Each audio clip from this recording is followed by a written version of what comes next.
أعوذ بالله من الشيطان الرجيم. يا أيها الذين آمنوا إذا قيل لكم تفسحوا في المجالس فافسحوا يفسح الله لكم وإذا قيل انشزوا فانشزوا يرفع الله الذين آمنوا منكم والذين أوتوا العلم درجات والله بما تعملون خبير. إن الحمد لله نحمده ونستعينه ونستغفره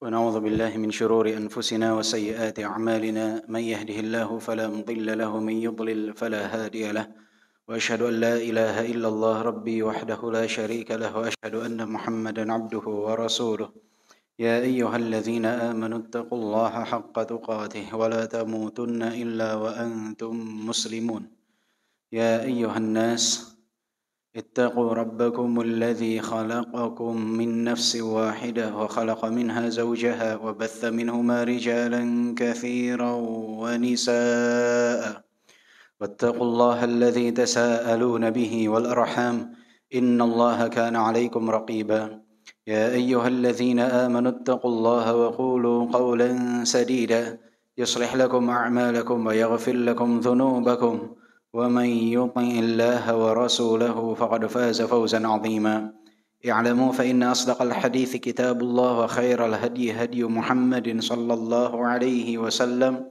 وشر الأمور محدثاتها وكل محدثة بدعة وكل بدعة ضلالة وكل ضلالة في النار أما بعد.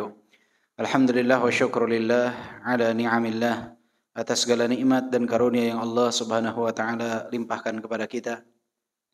Ayyuhal ikhwah rahimani wa rahimakumullah, di dalam sebuah hadis yang diriwayatkan oleh Abu Dawud dan disahihkan oleh Syekh Al-Albani rahimahullah, Rasulullah sallallahu alaihi wasallam bersabda, "Idza tabaya'tum bil 'ainah wa tabi'tum adhnabal baqar ورضيتم بالزرع وتركتم الجهاد في سبيل الله سلط الله عليكم ذلا لا ينزعه عنكم حتى ترجعوا إلى دينكم." Rasulullah sallallahu alaihi wasallam menyebutkan 4 perkara yang dapat menyebabkan kehinaan bagi umat. Yang pertama kata Rasulullah, "Idza tabaya'tum bil 'ainah." Jika kalian berjual beli dengan cara al-'ainah. Jual beli 'ainah adalah salah satu bentuk dari jual beli ribawi, yang mana seseorang ingin meminjam uang dari pihak kedua dengan pinjaman ribawi, namun menjadikan jual beli sebagai kamuflase bagi dia, dijadikan sebagai hilah.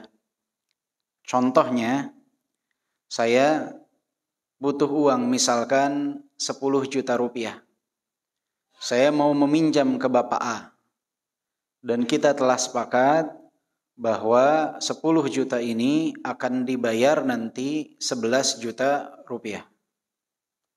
Tapi kita jadikan barang atau benda ini kamuflase dalam perjanjian jual beli fiktif. Misalkan saya katakan, kalau begitu Pak, barang ini saya jual ke Bapak 10 juta cash. Saya dapat cash tuh, berapa? 10 juta. Kemudian saya katakan, saya beli barang ini yang sama dari Bapak 11 juta. Tempo. Berarti barang ini tetap ada pada saya? Tetap. Saya pegang uang sekarang berapa? 10 juta. Punya hutang berapa? 11 juta. Ini yang disebut dengan jual beli 'ainah. Jual beli ribawi menjadikan jual belinya hanya sebatas kamuflase saja. Dan ini adalah salah satu bentuk jual beli ribawi. Apakah jika seseorang jual barang kepada pihak tertentu, kemudian dia memang berniat membeli kembali tanpa ada niatan untuk berkamuflase dilarang? Tidak dilarang. Misalkan saya jual motor ke salah seorang dari antum yang ada hadir di sini, saya jual. Kemudian bulan berikutnya saya ada rezeki, saya mau beli lagi lah, motor ini banyak kenangannya misalkan. Saya mau beli lagi, ternyata harganya naik. Itu tidak masalah. Karena tidak ada keterikatan dan tidak ada niatan untuk berkamuflase. Tapi jual beli ainah ini adalah salah satu bentuk jual beli ribawi. Dan betapa banyaknya bentuk jual beli ribawi di zaman sekarang. Bentuk perjanjian utang piutang ribawi di zaman sekarang.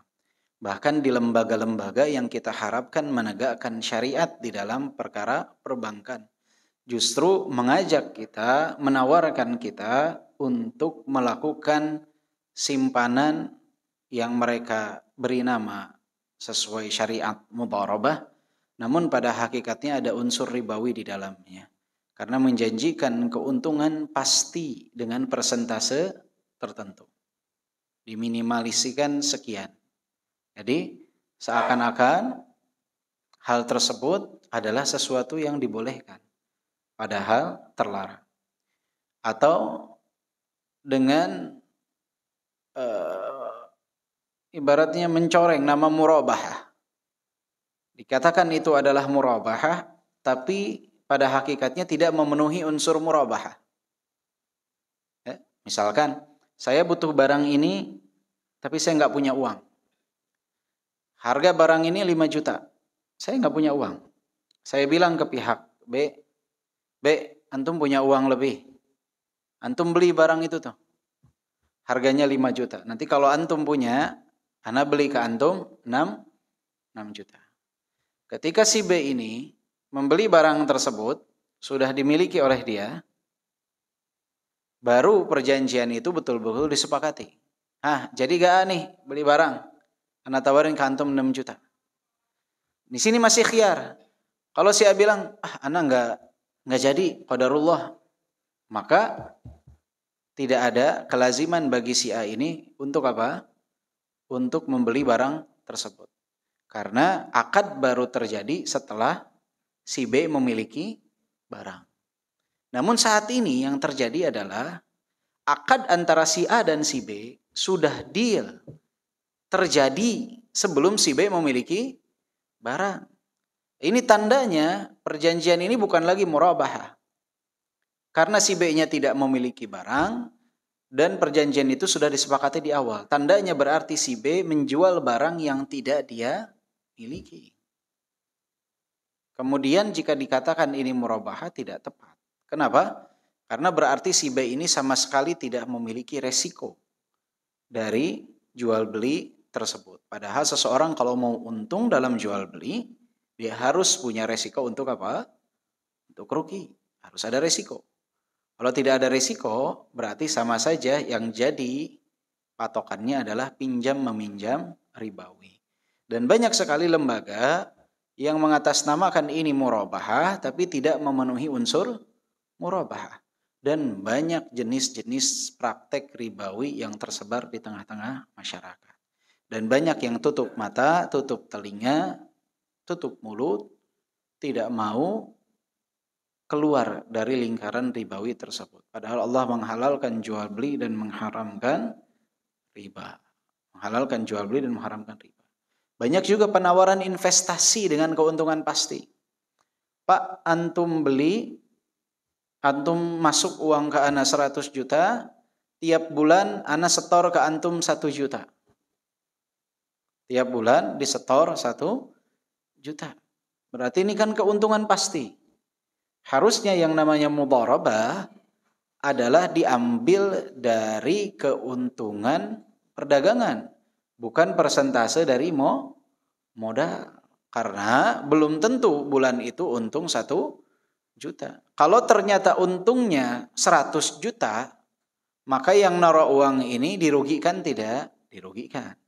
Kalau ternyata untungnya hanya 500.000, berarti yang memutarkan ini dirugikan tidak? Dirugikan. Dan Islam tidak mau ada pihak yang dirugikan. Maka tidak boleh dikatakan pasti tiap bulan Pak saya kirim 1 juta atau tiap bulan 5% sesuai uang yang Bapak setorkan. Tidak. Nanti tiap bulan kita untung. Hitung keuntungan bersihnya berapa. Buat Bapak 40, buat saya 60%, atau buat Bapak 50, buat saya 50%. Baru itu yang disebut dengan mudharabah. Jadi kalau mudharabah itu ada pihak yang jadi investor, ada pihak yang mengelola. Kalau musyarakah, masing-masing juga masuk dana. Nah, banyak pinjam-meminjam ini dikatakan sebagai investasi, mudharabah, tapi pada hakikatnya bukan mudharabah dan keluar dari ruang lingkup mudharabah. Bahkan tidak sedikit yang ketika mengalami kerugian, si investor ini tidak mau ikut tanggung jawab dan mengatakan saya tidak mau tahu, yang penting uang saya kembali. Subhanallah, ketika untung mudharabah, ketika rugi pinjam meminjam kembali, ya. Musibah yang seperti ini. Ya, harus konsekuen. Kalau memang mau meminjamkan, ya Anda berhak untuk tidak dapat resiko. Ya, mau dia untung berapapun, mau dia rugi berapapun, uang Anda harus dikembalikan penuh. Itu pinjam meminjam. Kalau yang namanya mudharabah, ada spekulasi di sana, namanya juga berbisnis. Terus apa untungnya minjam meminjam ini? Kalau tidak ada keuntungan, untungnya apa? Ajar, pahala dari Allah Subhanahu wa ta'ala. Jadi ketika kita menaruh uang di orang lain itu, ketika kita meminjamkan uang kepada mereka, jangan tanyakan untung saya apa. Karena Anda akan dapatkan pahala setengah dari sedekah dari setiap uang yang Anda pinjamkan. Jadi jangan tanya untungnya berapa, karena meminjamkan. Tapi Anda tidak punya resiko, karena dia harus mengembalikan penuh. Tapi kalau sudah mudharabah, di sana baru ada hitungan. Jangan ketika untung mudharabah, ketika rugi pengennya pinjam meminjam. Kebalikannya, orang yang mengelola uang, jangan ketika untung pinjam meminjam, ketika rugi ini kan mudharabah. Nah, itu yang tidak dibolehkan. Kata Rasulullah, "Idza tabaya'tum bil 'ainah." Jika kalian berjual beli dengan cara 'ainah. Jual beli ribawi menyebar di tengah-tengah kalian. Wa tabi'tum adznabal baqar, dan kalian membuntuti ekor-ekor sapi. Artinya hanya fokus kepada peternakan, ataupun sebagian menafsirkannya mengejar dunia dengan penuh kerendahan dan kehinaan. Yang penting dapat uang, mau rendah, mau hina, mau jadi apapun, yang penting dapat uang. Wa tabi'tum adznabal baqar wa raditum bizzar', dan kalian merasa cukup dengan hasil bumi. Fokus pada bidang tani saja. Enggak peduli dengan yang namanya agama. Fokus dengan dunia, dengan peternakannya, dengan pertaniannya, mengejar dunia dengan penuh kerendahan dan kehinaan. Wa taraktumul jihad fi sabilillah, dan kalian meninggalkan jihad di jalan Allah. Baik jihad dengan pedang ataupun jihad dengan lisan dan tulisan. Enggak peduli untuk memperjuangkan agama Allah. Seakan-akan enggak penting memperjuangkan agama Allah. Ditinggalkan jihad di jalan Allah itu. Yang dipikirkan dalam kehidupannya bagaimana saya untung apa yang saya dapatkan. Dia tidak pernah berpikir bagaimana saya menyebarkan agama Allah ini. Bagaimana saya membantu memperjuangkan agama Allah. Apa yang sudah saya dedikasikan untuk agama Allah ini. Apa yang telah saya perjuangkan dari harta benda, dari tenaga, pikiran, karya saya. Apa yang saya telah berikan di jalan Allah Subhanahu wa ta'ala. Enggak ada. Ditinggalkan jihad di jalan Allah sama sekali. Terlebih dengan perang dengan pedang, senjata, dan lain sebagainya. Dan kalian tinggalkan. Ini jika 4 hal ini ada. Manusia jual beli dengan ribawi, dikejar dunia dengan penuh kerendahan dan kehinaan, hanya fokus kepada peternakan, pertanian, kemudian meninggalkan jihad di jalan Allah Subhanahu wa ta'ala. Apa kata Rasulullah? Sallallahu alaikum dhullan. Allah akan menimpakan kerendahan, kehinaan kepada kalian, wahai umat Nabi Muhammad. Sallallahu alaikum dhullan. Akan ada kerendahan dan kehinaan. La yanzi'uhu ankum hatta tarji'u ila dinikum. Allah enggak akan cabut kerendahan dan kehinaan tersebut sampai kalian kembali kepada agama kalian. Jadi solusinya satu. Kalau mau umat ini menjadi kembali mulia sebagaimana yang ada pada zaman terdahulu, maka kembalilah kepada agama Allah. Karena kemuliaan itu tidak didapat dengan pandangan orang-orang kufar. Di saat satu negara atau satu komunitas, mereka mulai membuka diri, membiarkan wanitanya bertabarruj, kemudian menghalalkan hal-hal yang diharamkan dalam syariat, mengharapkan dengan hal tersebut mendapatkan kemuliaan, maka itu adalah bisikan-bisikan syaitan. Karena kemuliaan itu hanya akan didapat di saat seseorang berpegang teguh kepada agama Allah. Siapa yang mengatakan ini? Rasulullah sallallahu alaihi wasallam. Karena di saat seseorang berpegang teguh dengan agama Allah, akan ada haibah, kewibawaan pada dirinya. Akan ada izzah, kemuliaan pada dirinya. Kerendahan dan kehinaan itu di saat seseorang meninggalkan agama Allah. Bahkan di dalam hadis yang lain, yang juga diriwayatkan oleh Abu Daud dan disahihkan oleh Syekh Al-Albani rahimahullah. Rasulullah sallallahu alaihi wasallam bersabda, "Yushiku an tada'a 'alaikumul umam kama tada'al akalatu 'ala qas'atiha." Aku khawatir, kata Rasulullah sallallahu alaihi wasallam, bahwa kelak nanti seluruh umat itu akan mengerumuni kalian dari segala penjuru, menyerang kalian dari segala penjuru. Sebagaimana orang-orang yang menyantap makanannya pada hidangan yang disediakan. Lihat nampan-nampan kalau kita makan ala-ala Arab itu. Orang menyerang dari kanan, dari kiri, semua fokus untuk mengambil makanan. Rasulullah khawatir umat ini akan seperti itu. Diserang dari segala penjuru. Dan ini yang kita dapati saat ini. Lihatlah ketika saudara-saudara kita sekarang di Palestina mendapatkan penindasan dari orang-orang Yahudi. Semua negara-negara barat, semua negara-negara kufar, mereka semua berani berkomentar dan menyerang umat Islam. Tapi tidak ada satupun yang bersuara untuk menentang orang-orang Yahudi. Diserang dari segala penjuru. Seakan-akan pasrah menyerahkan nasibnya. Para sahabat keheranan, kok bisa wahai Rasulullah? Amin qillatin nahnu yawma idzin ya Rasulullah. Kok bisa? Apakah karena saking sedikitnya kita wahai Rasulullah, sehingga seluruh umat menyerang kita dari segala penjuru? Apakah karena sedikit jumlah kita? Kok nggak ada yang gerak? Kok tidak ada yang bersuara? Kok tidak ada yang berikhtiar? Kata Rasulullah sallallahu alaihi wasallam, bal antum katsir. Kalian pada saat itu jumlahnya banyak. Sekarang 1,8 miliar umat Islam. Sepertiga dari populasi dunia. Katsir, banyak. Beda dengan zamannya perang Uhud, 300 lawan 1000. Sedikit. Bal antum katsir, banyak kalian kata Rasulullah. Walakinnakum ghutha'un ka ghutha'is sail. Akan tetapi banyaknya kalian itu kelak seperti buih-buih air banjir. Lihat air banjir, kalau ada air banjir itu ada buih-buihnya itu yang apa? Gelombang itu kalau dipencet pecah dia. Ya. Enggak memiliki apa? Kekuatan sama sekali. Kaghutha isail kata Rasulullah.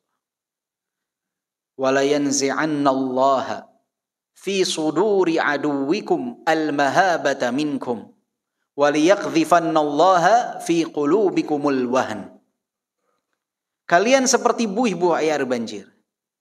Dan Allah akan mencabut dari hati-hati musuh kalian rasa takut dan keseganan kepada kalian. Allah akan cabut dari musuh-musuh kita itu keseganan dan rasa takut kepada kita. Enggak ada lagi ketakutan pada diri mereka. Allah cabut ketakutan pada diri mereka atas umat Islam. Wala yaqdhifannallaha fi qulubikum alwahn. Dan Allah akan menancapkan, meletakkan di dalam hati-hati kalian alwahn. Akan ada wahn dalam diri kita. Sahabat bertanya, "Wamal wahn ya Rasulullah?" Apa itu wahn wahai Rasulullah? Kata Rasulullah sallallahu alaihi wasallam, "Hubbud dunya wa karahiyatul maut." Al-wahn adalah kecintaan terhadap dunia dan ketakutan kalian atas kematian. Terjadi. Gak ada rasa takut pada musuh umat ini kepada umat Nabi Muhammad. Dan umat Nabi Muhammad hanya memikirkan bagaimana dirinya. Takut mati. cinta terhadap dunia. Demi membangun istana-istana dunia, ketakutan istana-istana tersebut hancur sehingga tidak ada suara yang keluar. Tidak ada perlawanan yang keluar. Kenapa ini bisa terjadi? Karena cintanya kita kepada dunia dan takutnya kita terhadap kematian. Dan ini, al-wahan ini adalah efek di saat kita meninggalkan agama Allah Subhanahu wa ta'ala. Lihatlah di zaman para sahabat. Bagaimana ketika mereka berperang melawan bangsa Romawi, mereka berperang melawan bangsa Persia. Kekuatannya tidak sebanding kalau dari segi persenjataan. Jumlah pun tidak sebanding. Tapi mereka cinta wafat dalam keadaan syahid. Mereka cinta Allah Subhanahu wa ta'ala, tidak takut kehilangan dunia. Bahkan ketika ditanya, kenapa kalian bisa seberani ini? Mereka mengatakan apa? Kami cinta kepada kematian sebagaimana cintanya kalian kepada kehidupan. Di mana tidak gemetar musuh-musuh Islam saat itu. Nah, berbeda dengan sekarang ya ikhwah. Maka kita harus membenahi dari diri kita dulu. Jangan kita ingin membenahi orang-orang yang di luar sana, dari diri pribadi dulu. Ya, usahakan untuk meminimalisir kecintaan kepada dunia dan cintailah perjumpaan dengan Allah Subhanahu wa ta'ala dan persiapkan untuk momentum tersebut. Kemudian tinggalkan riba, tinggalkan hal-hal yang tidak bermanfaat dan selalu berjihad di jalan Allah Subhanahu wa ta'ala dengan lisan, dengan tulisan, dengan mengorbankan apa yang dapat kita korbankan. Dengan apa yang dapat kita korbankan. Berjihad yang sesuai dengan tuntunan syariat. Jangan juga punya semangat tinggi tapi tidak diletakkan pada tuntunan syariat. Banyak yang ketika mendengar hadis-hadis tersebut semangatnya menggelora. Kemudian ambil jaket bunuh diri dia. Melakukan bom bunuh diri. Dikatakan anta yang lakukan, ana mati syahid. Subhanallah. Yang dia bunuh orang Islam, bahkan orang kafirnya mu'ahad, dhimmi, dan lain sebagainya. Apa yang syahadah, apa yang diharapkan dari hal semacam itu. Kemudian juga ya ikhwah, kita sebagai umat Nabi Muhammad harus ada yang namanya wala dan bara. Wala dan bara. Wala kepada kaum muslimin dan bara kepada orang-orang kufar. Di momentum seperti yang ada pada saudara-saudara kita sekarang di Palestina, tugas kita membantu semaksimal mungkin apa yang dapat kita lakukan. Membantu dengan doa. Ya, apa yang dapat kita bantu? Jika kita bisa membantu dengan materi atau apapun, pastikan lembaga yang menerimanya itu adalah lembaga-lembaga yang terpercaya. Karena banyak yang memanfaatkan momentum ini untuk menambah pundi-pundi kekayaannya. Tidak menyalurkan di jalan yang benar. Maka jika ingin menyumbang apapun, perhatikan lembaganya. Dan jangan lupa untuk terus mendoakan saudara-saudara kita di sana. Doakan saat kita sujud, di antara adzan dan iqamah, di waktu-waktu mustajab doakan. Agar Allah Subhanahu wa ta'ala memberikan kekuatan kepada mereka. Dikokohkan telapak kaki mereka. Ya, diarahkan anak panah mereka kepada musuh-musuh Allah. Semoga Allah memenangkan mereka dari musuh kita, musuh mereka, dan musuh Allah Subhanahu wa ta'ala. Momentum sekarang itu bukan momentum untuk menggerogoti umat Islam dari dalam. Kadang suka banyak yang tidak tepat. Sekarang sedang ada peperangan antara kaum muslimin dengan orang-orang Yahudi. Bergabung mereka dengan orang-orang kufar. Kemudian kita malah sibuk untuk mengkritisi orang-orang Islam ini. Bukan momentumnya, ada momentumnya nanti. Ada momentumnya di saat peperangan telah usai. Diberitahu apa yang jadi kekurangannya, apa kesalahannya, dijelaskan kepada umat kesalahan-kesalahan tersebut. Kalau sekarang momentumnya membantu, momentumnya mendoakan. Jangan sampai kita salah kaprah. Orang sedang berperang, kemudian kita malah menguliti dari dalam. Itu jadi senjata bagi orang-orang kufar untuk menyerang kaum muslimin. Ibaratnya ada saudara kita, tetangga kita kebakaran. Kira-kira kebakaran tersebut disebabkan oleh keteledoran dia dalam memasang pipa gas. Kira-kira bapak nih lihat tetangganya kebakaran, akan bantu memadamkan api, memanggil pemadam kebakaran, atau nasihatin gimana cara pasang gas yang baik? Pertama apa yang kita lakukan? Bantu dulu, padamkan dulu, doakan biar cepat padam, minta pemadam kebakaran dipanggil. Selesai, padam apinya, selesai permasalahannya, baru kemudian nasihati, Pak, harusnya Bapak kalau mau pasang gas tuh seperti ini, seperti ini, seperti ini. Sekarang dibantu dulu. Nanti ada momentumnya setelah peperangannya usai, katakan caranya seperti ini, seperti ini, seperti ini. Makanya lihat para ulama yang mengkritisi langkah-langkah orang-orang sebagian yang ada di sana dalam memperjuangkan kemerdekaannya. Banyak ulama yang mengkritisi 1, 2, 3. Tapi saat terjadi peperangan, enggak ada yang mengeluarkan ucapan tersebut. Apa yang mereka lakukan? Mengajarkan kita untuk mendoakan. Doakan saudara-saudara kalian. Bantu semaksimal mungkin. Kenapa? Karena momentum mengkritisi bukan saat ini. Ada ucapan mereka, karya tulis mereka, mengkritisi apa yang dilakukan. Kesalahan-kesalahan, ada poin-poinnya. Tapi saat ini bukan momentum untuk membahasnya. Sekarang momentum untuk mendoakan. Maka contohlah para ulama. Lihat, kalau kita lihat di status para ulama, Syekh Muhammad Al-Imam, Hafizahullah, Syekh Sulaiman Ar-Ruhaili, apa yang mereka katakan? Doakan saudara-saudara kalian, bantu saudara-saudara kalian. Padahal mereka sama-sama mengetahui ada mungkin beberapa poin-poin penyimpangan pada sebagian kelompok yang ada di sana. Tapi bukan momentum sekarang untuk mengkritisi, momentum untuk membantu. Maka jika antum menemukan artikel atau apapun yang membahas, mengkritisi dan lain sebagainya, itu bisa disimpan dulu sampai waktunya nanti tepat. Sekarang yang harus antum sebar di sosial media adalah nasihat untuk sesama kita kaum muslimin, berusaha membantu mereka dan mendoakan mereka. Ya, kita harus bijak sebagai seorang muslim. Allahu a'lam bishawab. Baik. Ayuhal ikhwan, insyaallah kita lanjutkan sedikit pembahasan kita berkenaan dengan kitab Hilyah Talibil Ilmi, dan kita sekarang masuk ke bab atau poin ke-12 dari adab yang harus dimiliki oleh seorang talibul ilm, yaitu al-i'radu 'anil haisyat. Al-i'radu 'anil haisyat, yaitu memalingkan diri, menjauhkan diri dari tempat-tempat kekacauan. At-tasawwunu minal laghati wal haisyat fa innal ghalat tahta al-laghat wa hadha yunafi at-talab. Menjaga diri, melindungi diri dari tempat-tempat keramaian dan kekacauan. Karena yang namanya kesalahan itu biasanya berada di bawah kekacauan. Wa hadha yunafi at-talab. Ini tidak sepatutnya ada pada seorang penuntut ilmu. Apa maksudnya? Ya ikhwah, yang namanya tempat yang ramai, apalagi sampai kalau bahasa kitanya di Indonesia disebutnya chaos ya. Tempat yang kacau. Chaos. Ya, benar ya?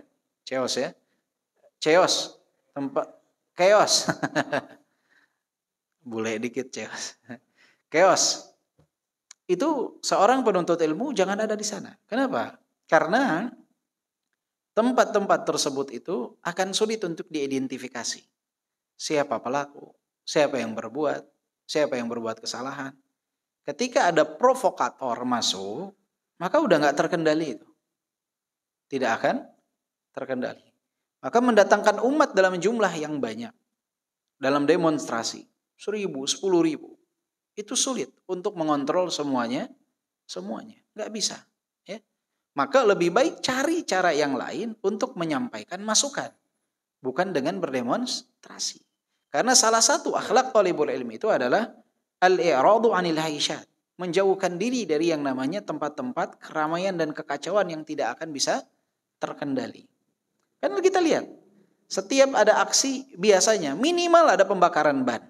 Minimal. Belum lagi ada kekacauan-kekacauan. Yang akhirnya kadang banyak orang-orang yang tidak bersalah terluka, wafat, teraniaya, meninggal dunia.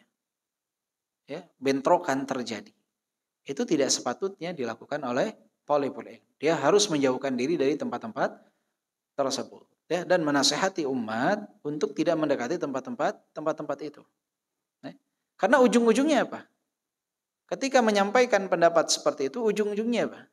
Akan dipanggil perwakilan untuk menyuarakan pendapat. Itu dari awal saja datang perwakilan menyuarakan pendapat. Nasihati secara sembunyi. Tidak perlu dengan cacian dan makian. Ya.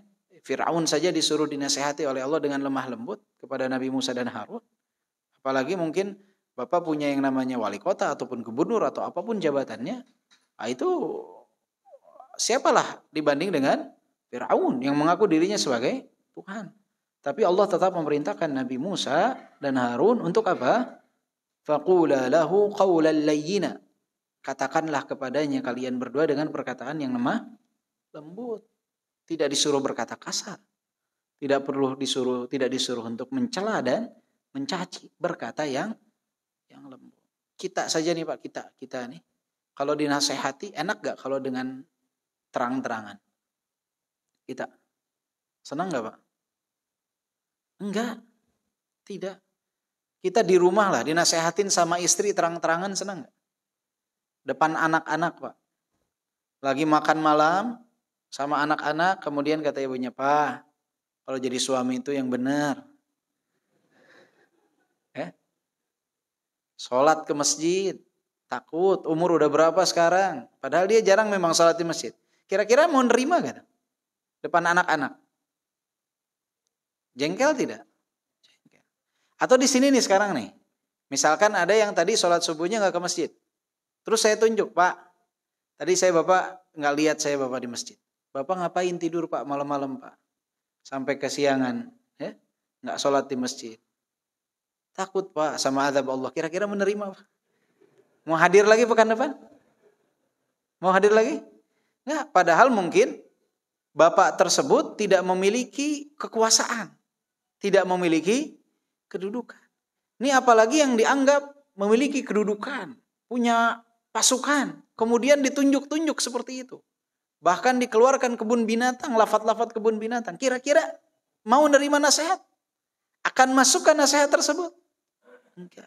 Maka ketika kita rakyat biasa saja tidak mau diperlakukan seperti itu, tidak mau dipermalukan di depan umum, karena nasihat di hadapan umum itu adalah penghinaan, celaan, maka nasihatilah dengan cara yang baik. Sebagian mengatakan dia punya kedudukan, ya, itu konsekuensi dia karena kedudukan dia. Tidak, tetap dia adalah seorang manusia, ya, tetap dia adalah seorang manusia. Kalau gitu kita juga di keluarga kan konsekuensi sebagai pemimpin rumah tangga. Harus mau dikritisi di hadapan anak-anak. Ya, ternyata sama kita juga tidak menerima. Maka yang terbaik itu adalah disampaikan dengan kelemah lembutan. Kalau nggak diterima, yang penting kita sudah menunaikan kewajiban untuk memberikan masukan. Minimal kita mendoakan. Karena apa? Yang namanya nasihat secara terang-terang ini yang perlu kita ketahui bahwa nasihat itu berat.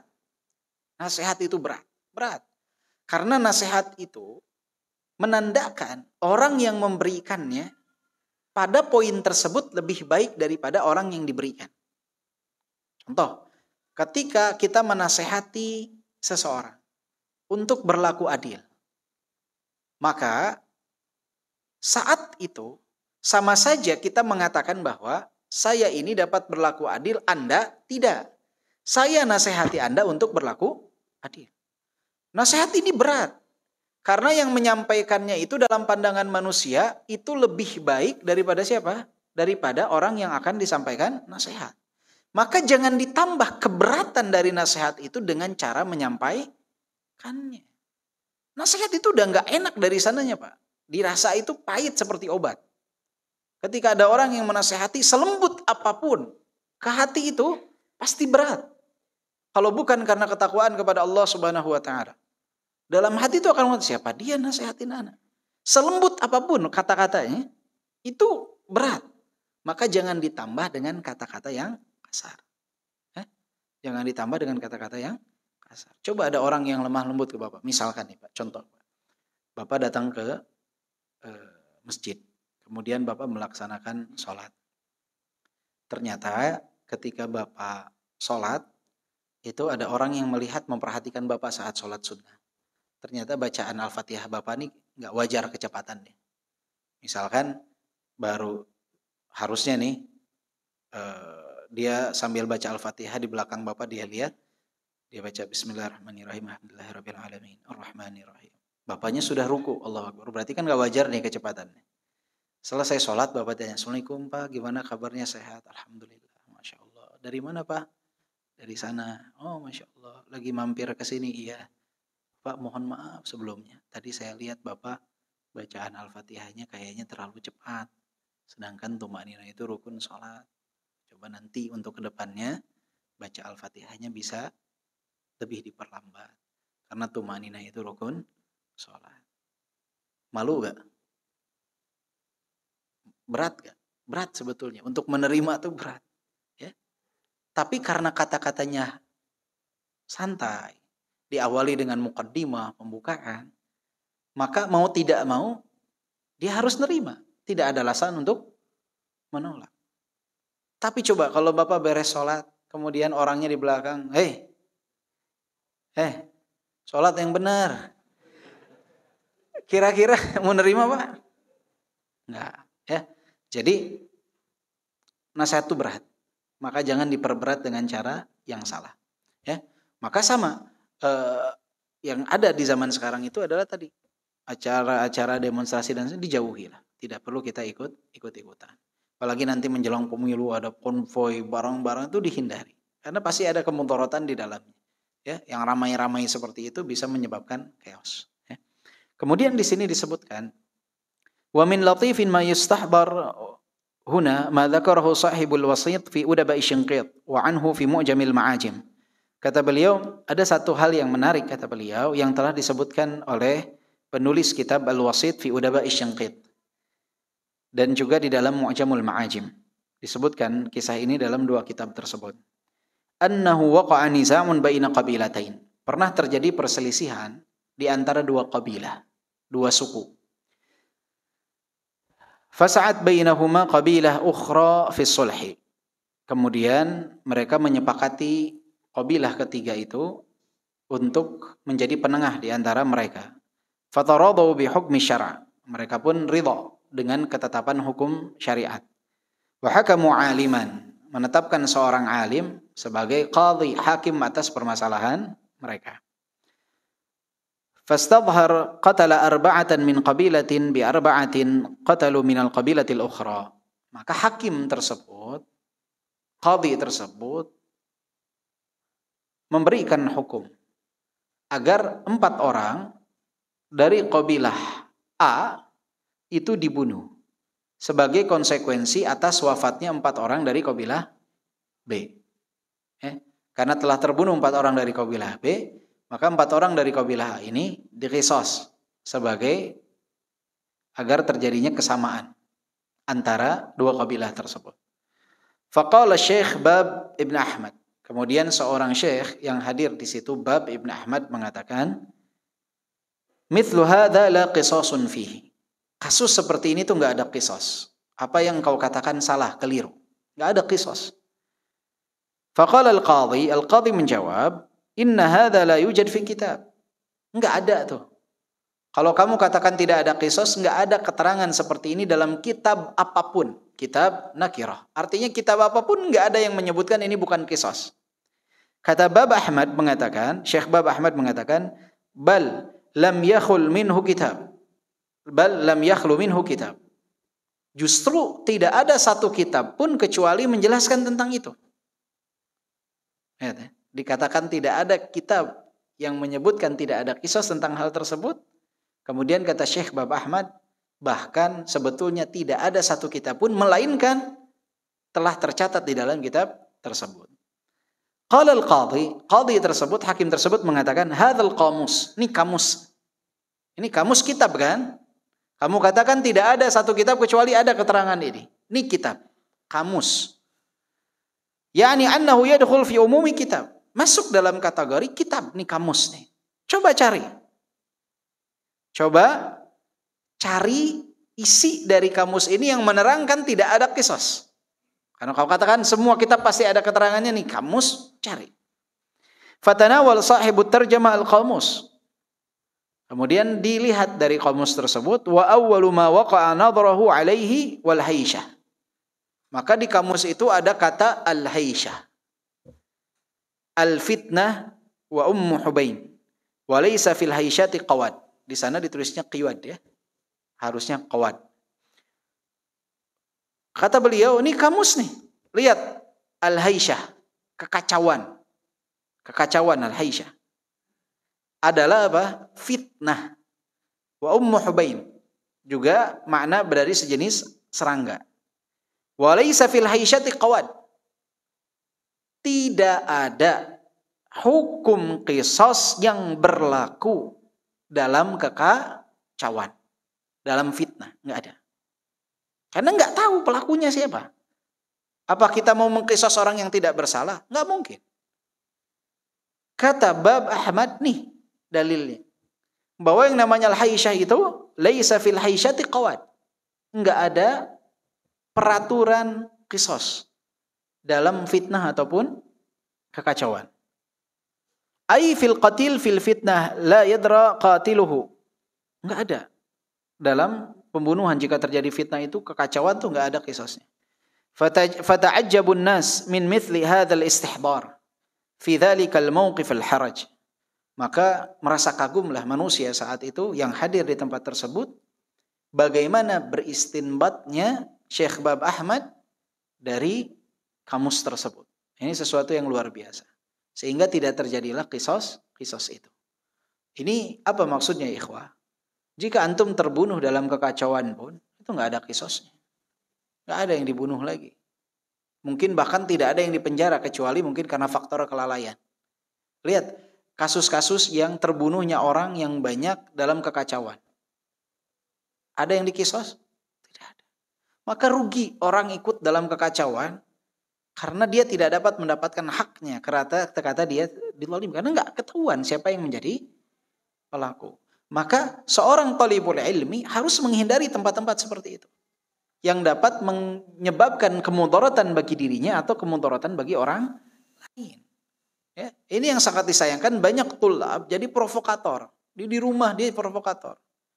Atau konten kreator atau influencer atau apapun ngomong lewat kamera, dianya duduk tidur di kamar dia ber-AC. Orang panas-panasan melakukan apa yang disebutkan, diarahkan, diprovokasikan. Kemudian orang mendapat kemudaratan. Maka akhlak seorang thalibul ilm tidak boleh mendekati tempat-tempat tersebut. Kemudian berikutnya, akhlak seorang thalibul ilm ini adalah at-tahalli birrifq, yaitu menghiasi diri dengan kelembutan. Menghiasi diri dengan kelembutan. Iltazim ar-rifq fil qawl mutajanniban al-kalimatul jafiyah mutajanniban al-kalimatul jafiyah fa innal khitab al-layyin yata'allafu an-nufus an-nashizah wa adillatul kitabi was sunnah fi hadha mutakathirah. Kata beliau di sini mengatakan kita ini harus memiliki kelembutan dalam ucapan. Hindarilah kalimat-kalimat yang cenderung kasar. Hindari. Ya. Kasar, keras, hindari. Lembut. Sering kita katakan bahwa banyak orang yang menyangka bahwa tegas itu temannya kasar. Lembut itu temannya apa? Tegas itu temannya kasar, lembek itu temannya lembut. Padahal tidak. Yang namanya tegas itu adalah prinsip. Yang benar dia katakan benar, yang salah dia katakan salah. Tegas tuh. Caranya jangan kasar. Justru harus lembut. Hukum asalnya itu lembut. Jadi ketegasan ini bisa ditemani dengan kelembutan. Jangan sampai kelembutan ini dalam perspektif manusia itu justru digunakan oleh orang-orang yang bersikap lembek, yang halal jadi haram, yang haram jadi halal, minimal jadi abu-abu.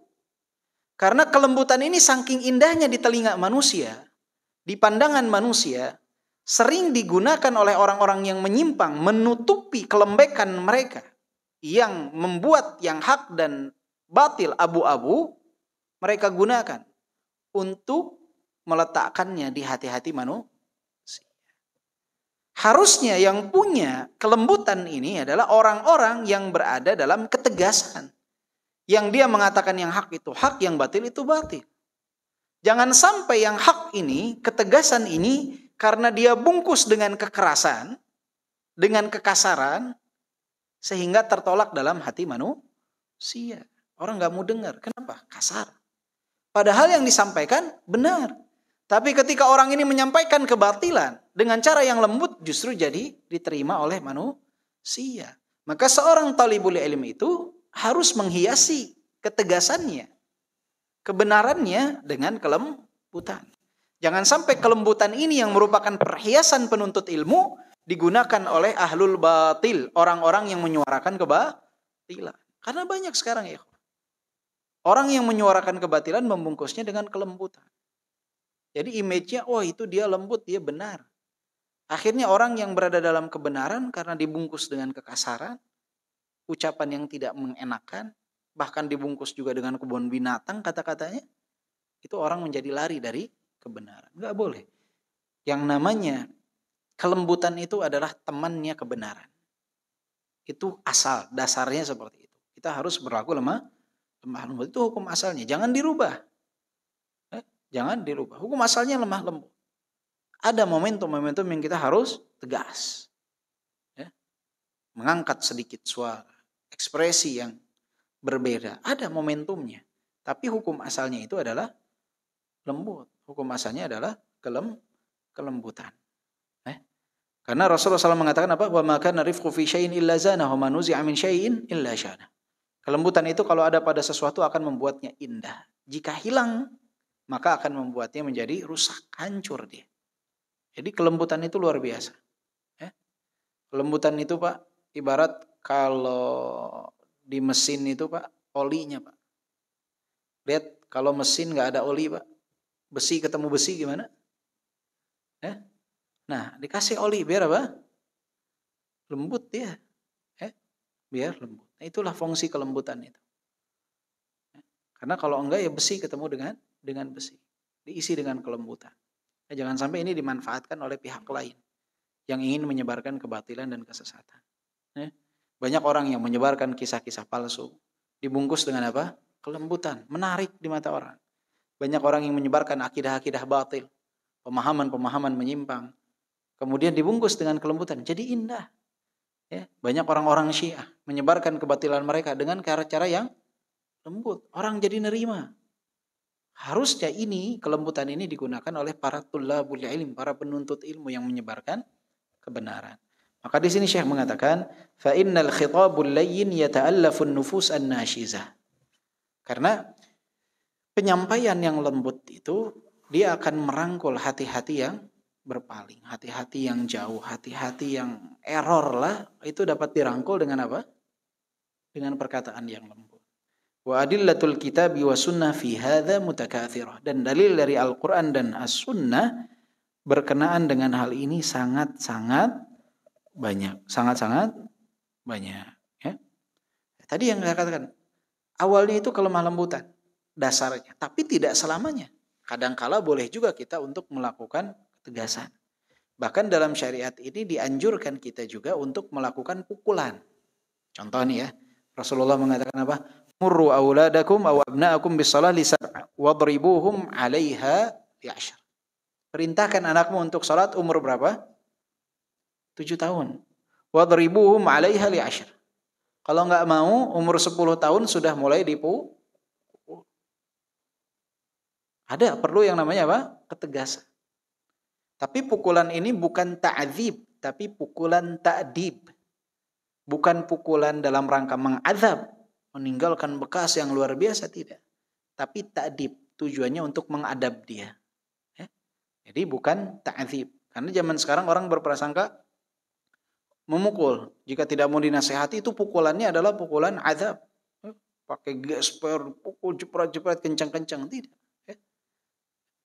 Pukul-pukulan yang apa? Yang mengadab dia. Kalau memang tidak mau sholat. Karena luar biasa, 3 tahun. Dari umur 7 sampai 10 disuruh, pas umur 10 gak mau sholat. Kebangetan memang udah harus dipukul yang seperti itu. Tapi pukulannya pun tidak boleh dalam bentuk azab kepada anak. Tapi dalam bentuk mengadab anak. Ya. Maka dari umur 7 tahun, anak itu sudah diajak. Paksakan. Subuh, tarik, bangunkan. Kasihan, jangan. Antum setengah jam lagi antum gak kasihan ketika dia sekolah. Kenapa pas subuh kasihan? Ya, tarik. Karena ini akan berefek nanti di saat usia dia berapa? Remaja. Udah lewat 10 ke sana, bisa ngelawan tuh antum bangunkan. Apalagi kalau sudah umur 15, 20 tahun. Subhanallah. Susah, Pak. Apalagi sudah menikah, sudah lepas. Hati-hati. Musibah. Ya. Karena orang kalau sudah tidak terbiasa sholat dari kecil, ketika dewasa akan berat. Akarnya sudah tidak tertanam dengan baik. Ini tidak tanam dengan baik. Ada orang zaman sekarang yang tidak sholat banyak. Muslim nggak sholat. Bahkan ada yang sampai tidak sholat Jumat. Ya. Sampai ada yang mengisahkan ke saya, seorang mengatakan apa yang harus saya lakukan? Karena suami saya disuruh sholat Jumat, dia nggak mau. Suaminya nggak pernah sholat Jumat sama sekali. Sholat nggak pernah. Disuruh minta sholat Jumat tidak mau. Malah ngirim ke saya potongan ceramah. Percuma seorang wanita sholat itu kalau tidak nurut kepada suami. Subhanallah. Padahal istrinya lagi dalam rangka menasehati suaminya untuk apa? Sholat. Salah kirim ceramahnya. Subhanallah. Hanya ya suami yang seperti itu dinasehati. Diajak musyawarah keluarga kalau nggak mau nerima nasihat. Kalau enggak, yaudah tidak ada kebaikan bersama dengan laki-laki yang tidak sholat. Karena Rasulullah mengatakan al-ahdu allati bainana wa bainahumus shalah wa man tarakaha faqad kafar. Perbedaan batas antara kita dengan mereka itu sholat. Siapa yang meninggalkan sholat maka dia telah kufur. Nggak ada kebaikan kebersamaan dengan orang yang tidak sholat. Wallahu a'lam bishawab. Mohon maaf sekali lagi kajian hari ini tadi kita majukan ke pukul 7:30. Agak terlambat ya. Ke 6:30. 6:30 lewat juga ya dikit. Karena ada sesuatu. Insyaallah nanti kita akan lanjutkan pembahasan kita tentang poin ke-14 ya. 14 yang diberi judul At-Ta'ammul. Ya. Insyaallah nanti kita bahas di pertemuan berikutnya. Sebentar, ada pertanyaan. Masya Allah.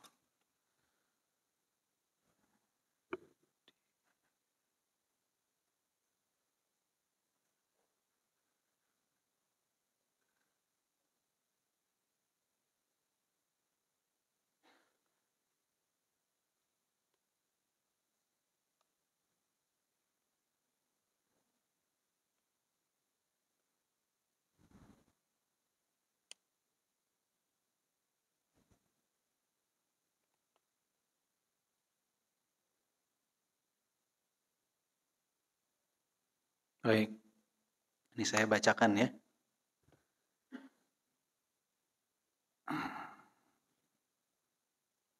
Kita diharuskan tundukkan pandangan kita agar yang di rumah istri dipandang lebih nikmat.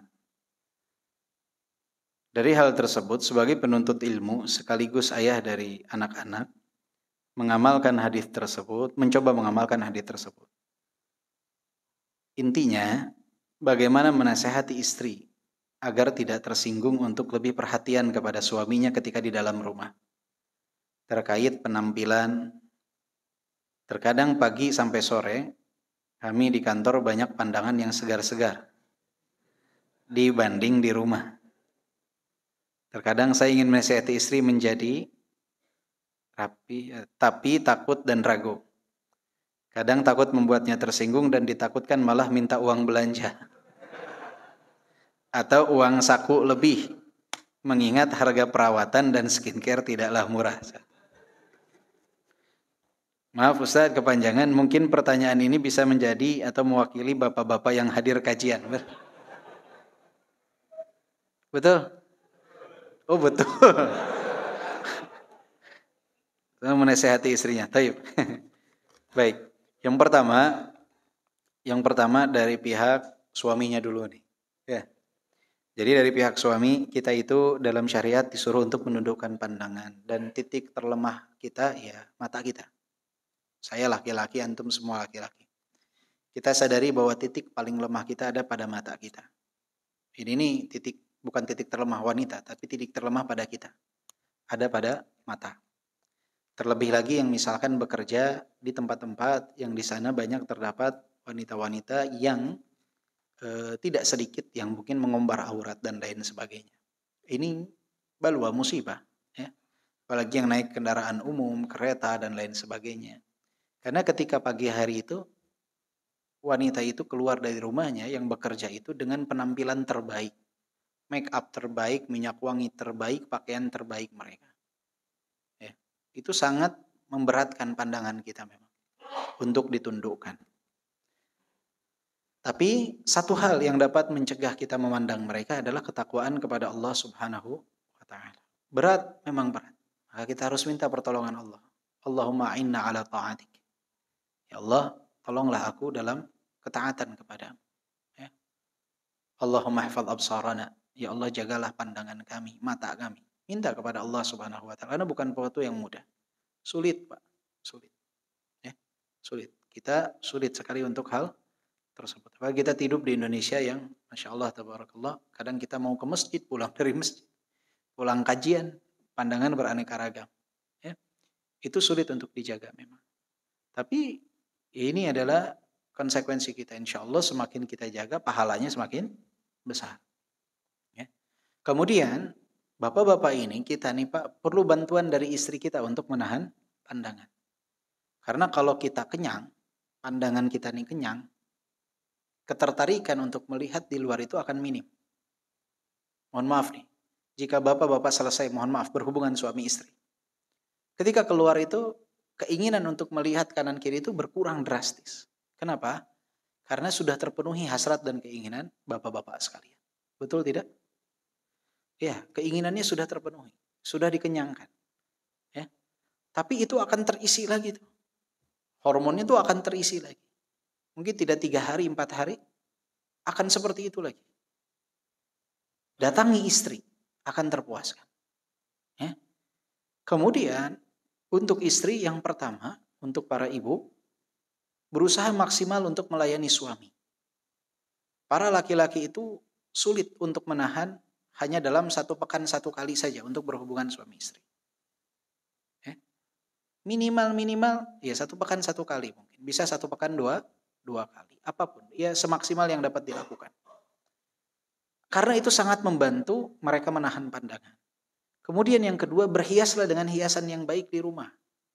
Jangan di rumah itu hanya pakai daster yang sobek, kemudian bau masakan. Pagi-pagi itu suami bangun ketika akan berangkat kerja, rambut istri masih acak-acakan, penampilan tidak dihias, ke suami itu akan melihat sesuatu yang tidak nyaman untuk dipandang. Begitu lapar kan? Lapar nih. Karena apa? Matanya enggak terkenyangkan di rumah. Pas keluar rumah dalam kondisi apa? Lapar matanya ya. Maka apapun yang ada akan dia makan. Walaupun di dalam rumah itu sebetulnya itu kalau boleh dianalogikan ya, di dalam rumah itu ibaratnya ada rendang, tapi bungkusannya yang nggak menarik. Ketika keluar rumah, dia lihat ikan asin pun akan tertarik. Karena kondisinya apa, Pak? Lapar. Lapar, Pak. Bapak kalau ada makanan enak di rumah tapi disembunyikan oleh istri di lemari. Rendang misalkan. Lapar keluar, Pak. Pas keluar lihat ikan asin, tertarik gak untuk makan ikan asin? Tertarik. Tapi coba kalau di rumah itu yang tersembunyi ikan asin. Bapak makan ikan asin tersebut sampai kenyang. Ketika keluar ada rendang, masih tertarik? Enggak. Karena di rumah sudah kenyang. Maka ibu-ibu sekalian, manjakan pandangan suami ketika di dalam rumah. Walaupun misalkan ibu-ibu tidak secantik wanita yang di luar, tapi kalau pandangan suami sudah kenyang di rumah, keluar dia nggak akan tertarik.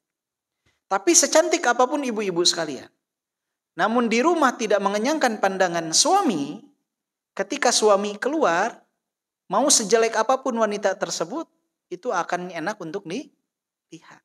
Makanya kenapa laki-laki yang selingkuh, rata-rata selingkuhannya tidak secantik istrinya.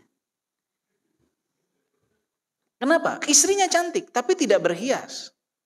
Tidak memperlakukan suaminya dengan istimewa. Di luar ada yang tidak cantik, tapi memperlakukan suaminya dengan laki-laki tersebut dengan istimewa, berhias dan lain sebagainya terlihat lebih menarik. Apalagi yang namanya wanita ketika keluar, idza kharajat istashrafaha syaitan, diperindah juga oleh syaitan. Maka ibu-ibu jangan kalah dengan wanita di luar yang berhias ketika akan bekerja, akan keluar. Ibu-ibu jadikan hiasan terbaik bukan saat pergi ke undangan, tapi saat di dalam rumah. Minyak wangi itu bukan dipakai saat keluar, dipakai saat mau tidur, dipakai saat menjamu suami, dipakai saat bersama suami di dalam rumah, bukan ketika di luar rumah. Dan juga bapak-bapak sekalian, yang namanya di zaman sekarang, kecantikan itu perlu modal. Perlu yang namanya apa? Modal. Ada budgetnya, ya. Ada budgetnya.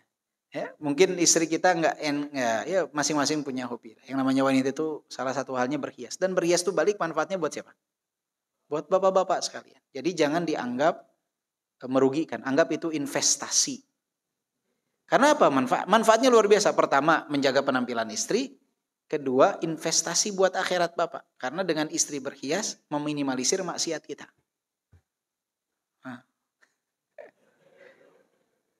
Ya, jadi budget kan buat istri perlu berapa per bulan untuk berhias? Silahkan berhias. Ya, insya Allah ibu-ibunya juga semangat. Ya, dan insya Allah semua juga ada grade-nya, ada yang murahnya, ada yang mahalnya. Jadi jangan khawatir, tidak semuanya juga mahal. Pasti ada yang bagian murahnya. Ya, pasti ada bagian murahnya. Kadang-kadang yang mahal itu bahannya sama saja dengan yang murah. Saya pernah ketemu satu orang, dia memproduksi kemasan untuk salah satu skincare yang digunakan oleh orang-orang terkenal di Indonesia. Kata dia nih belinya di kita 70.000, dijualnya berapa juta gitu saya. Jadi dijual jutaan itu bukan karena kualitas barangnya, tapi karena nama penjual dan mereknya. Jadi mahal. Ya barangnya mah kadang ya 11-12 dengan yang murah. Intinya alokasikan juga untuk itu, karena itu anggaplah sebagai investasi kita, meminimalisir kemaksiatan yang kita lakukan, menghias istri, menyenangkan istri. Insya Allah pahala Pak ya. Sudah terwakilkan nih Pak? Sudah? Insya Allah semoga bapak-bapak kita bisa menjaga pandangan kita, dan ibu-ibu di rumah juga bisa lebih berhias untuk suaminya. Dan ingat Pak, jangan lupa untuk memuji istri. Ya, memuji istri. Jadi ketika istri masak, puji dia. Masya Allah, enak masakannya. Bapak sekali muji masakannya enak, sampai seminggu ke depan Bapak akan selalu dimasakan. Betul Pak, karena wanita senang pujian. Ketika Bapak lihat, Masya Allah, ibu berhias nih, Bapak puji, Masya Allah cantik ya, luar biasa. Walaupun misalkan Bapak usia udah 60, ibu 70 misalkan. Ya, yang namanya wanita itu senang dipuji, karena titik terlemahnya pada pendengaran. Wanita itu senang dipuji. Wanita itu lebih senang, Anda pernah katakan kan, wanita itu lebih senang pujian palsu daripada uang palsu. Coba Bapak punya nenek usia 80-an. Bapak kasih amplop isinya uang palsu. Senang dia? Tidak. Marah dia, kesinggung. Coba Bapak bilang, si nenek tiap hari makin cantik aja, memerah wajah dia. Malu dia, tersipu malu dia. Padahal dia tahu itu adalah dusta. Betul, dia tahu tuh bohong Pak. Tapi ketika Bapak katakan, nenek setiap hari Masya Allah makin cantik aja, dia senang. Nah, karena wanita itu senang dengan pujian, ya, senang dengan pujian. Puji mereka, ya. Insya Allah mereka akan memberikan segalanya waktunya untuk Bapak, hanya karena satu pujian yang Bapak utarakan. Jangan pelit untuk memuji masakannya, penampilannya, kebaikannya, telah mendidik anak-anak. Puji mereka. Mereka senang dengan hal tersebut, ya. Itu yang dikatakan. Makanya Rasulullah salah satu nasihatnya apa? Wala tuqabbih. Jangan pernah berkata kasar kepada wanita. Itu menandakan apa? Titik terlemah wanita ada pada pendengaran. Sebaliknya wanita yang baik kata Rasulullah apa? Allati tasurruhu idza nadhar, yang membahagiakan ketika dipandang. Artinya titik terlemah laki-laki ada pada mata. Subhanakallahumma bihamdika asyhadu an la ilaha illa anta astaghfiruka wa atubu ilaik. Alhamdulillahirabbil alamin. Assalamualaikum warahmatullahi wabarakatuh.